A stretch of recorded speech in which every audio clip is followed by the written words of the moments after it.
Júnior, quer dizer que esse carro é ruim, é? Não, é porque é topada, mano. Você tá doido, o carro dele ruim. Eu me lembro. Quer esse dele? Rapaz, eu acho que eu vendo por 600 conto ainda esse vídeo a pé.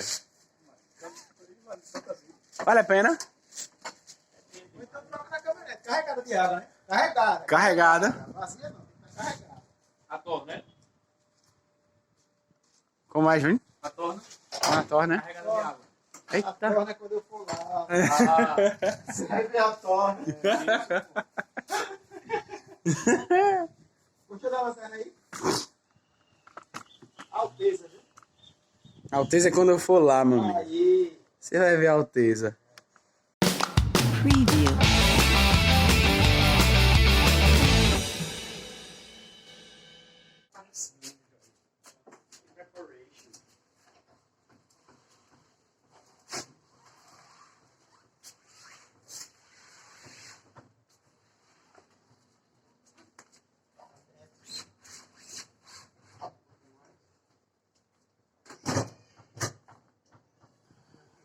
Então, galera, hoje é o sábado, dia 21.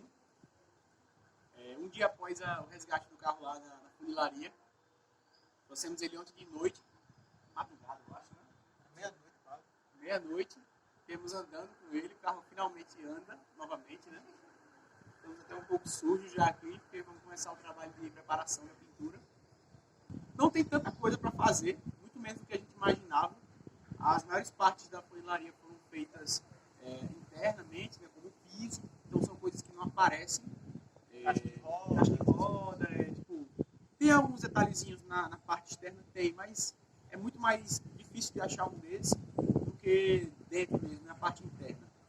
Então, até então, a gente tem pouca coisa, vocês vão ver no vídeo aí também quais foram as partes feitas pela funilaria. O trabalho da funilaria demorou menos de uma semana, porque o funileiro não pegou o final de semana, não pegou o sábado e domingo, então a gente deixou esse carro na quinta-feira passada. Pegamos ontem, sexta-feira. Pegamos ontem, sexta-feira. Na verdade, ele ficou pronto na quinta, mas tinha umas coisinhas a mais pra fazer. Aí terminou adiando pra sexta, mas mesmo assim foi muito dentro do prazo. É muito difícil uma TNT entregar a carro assim tão rápido. Com certeza. Então, vocês vão ver aí o processo todinho. Se liga aí no vídeo.